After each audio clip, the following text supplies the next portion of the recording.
Clark County Today is presented by Connell Real Estate. Hire an agent, get a team. Learn more by visiting connellrealestate.com. Good evening, Clark County. Jacob Granneman here with your Tuesday night update of the stories we're following for you. Let's dive in. The rate of COVID-19 cases in Clark County continues to move in the wrong direction. Between September 15th and the 29th, there was an average of 95.6 new cases per 100,000 residents. That's up from around 86 at this time last week and nearing the highest number since the pandemic began. It also means schools will likely have to delay the return of students to the classrooms until November at the earliest. Clark County Public Health says 32 more people have tested positive, bringing the total number to 3,688. There are currently 119 active cases, meaning people still within a 10-day isolation period. 25 people are hospitalized with a confirmed case, while 10 more are awaiting test results in the hospital. Optimism, but still plenty of uncertainty. Those two words could sum up the budget process for the city of Vancouver. City manager Eric Holmes unveiled his proposed budget at a virtual meeting of the city council last night. The $1.3 billion two-year budget represents a 3.2% increase over the current one. An anticipated $27 million budget shortfall that was forecast in June has so far failed to materialize, with sales tax and property tax revenue holding relatively steady. The October data will show how much people stopped spending in August after a federal unemployment subsidy of $600 a week ran out, and a talk of second stimulus payment drags on in Washington, D.C.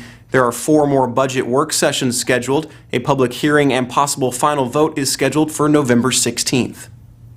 On Monday afternoon, the Camas City Council and citizens got their first look at Mayor Barry McDonald's proposed budget for 2021. The council workshop is the continuation of a budget process begun in September.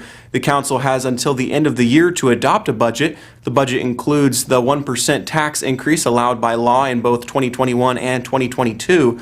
The assumptions include the state being in phase 4 of the governor's COVID-19 plan, allowing businesses to get back to normal and schools to be back in school instruction. The city expects residential construction to slow, reducing building permit fees.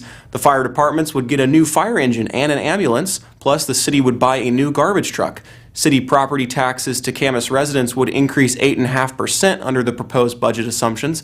Visit clarkcountytoday.com to read the story.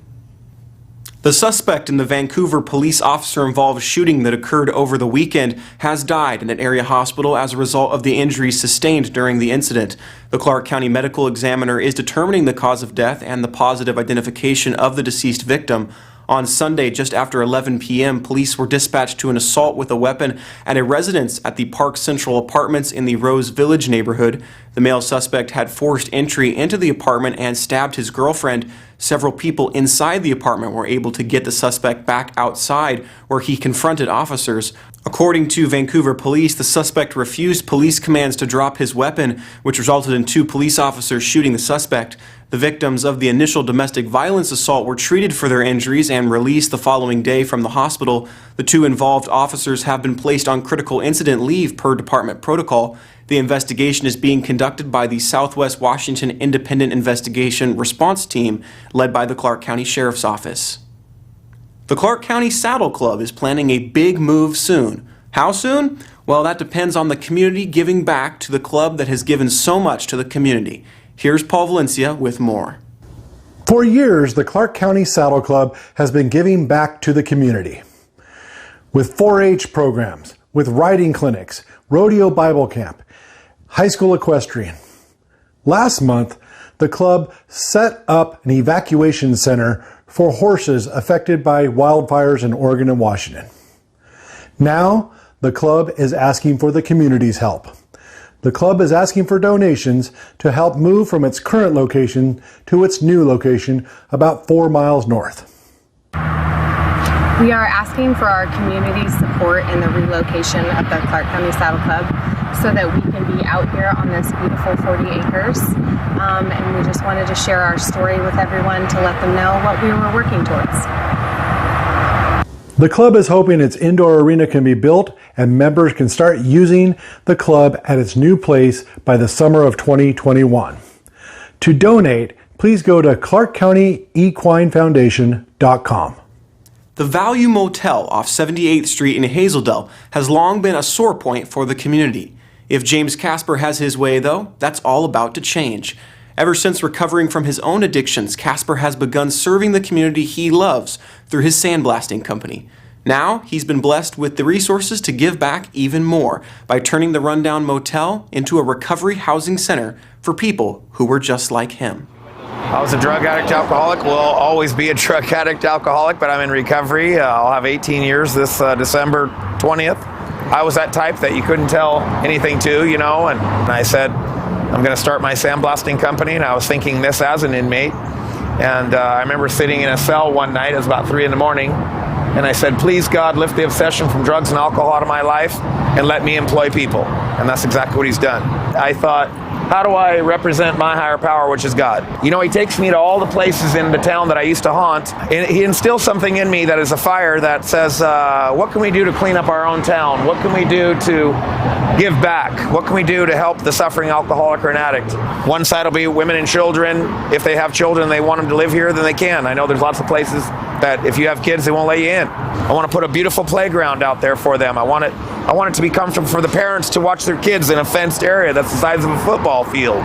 This is the kind of place that you were either using drugs, buying drugs, selling drugs, or coming off of drugs. And I did all that. So I wanted to turn the places that are the worst in our town into places of hope and light and love.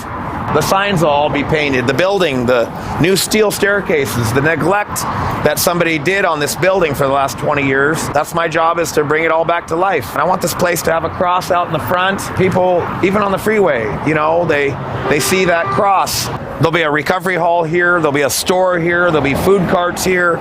It'll be a recovery community. Like Casper said, it is our responsibility as men and women in recovery to give back to the community and to do service work and to reach out to the suffering alcoholic and to help them, discover a brand new way to live. I'm excited to see the community develop. I'm excited to see kids out playing on the playground. I'm excited to have weekend barbecues with the people that are, living in the community. So I'm just really looking forward to see it all come to life.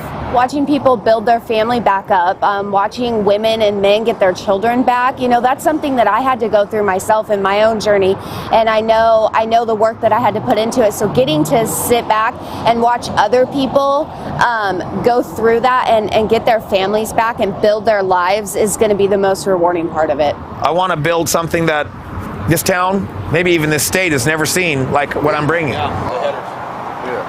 rails and all that. We continue to cover the candidates on the ballot for the November 3rd general election. Today, we profiled the candidates in the race for the Washington State Representative position 2. Republican incumbent Larry Hoff is being challenged by Democrat Donna Sinclair. Last week, the two candidates participated in the League of Women Voters of Clark County Candidate Forum. Hoff is a Navy veteran who has spent a career in the business community as an accounting manager with Columbia Credit Union. Sinclair described herself as a teacher, a mom, a former Army wife, and a community and regional historian. Hoff and Sinclair were the only candidates on the ballot for the August primary election. In the race for the position, Hoff received just over 56% of the vote, and Sinclair received almost 44%. Last week's forum was streamed live by Clark Vancouver Television and can be viewed at cvtv.org. For the full story on the candidates, go to clarkcountytoday.com. Well, there's a check of the stories we're following for you at clarkcountytoday.com. Be sure to follow us on all the social media platforms, Facebook, Twitter, Instagram, and YouTube, to see when stories are posted and be part of the conversation. Send us your story ideas too. We want your feedback. Our email is news@clarkcountytoday.com. I'm Jacob Granum, and from all of us, thanks for watching. Have an excellent evening, and we'll see you again tomorrow.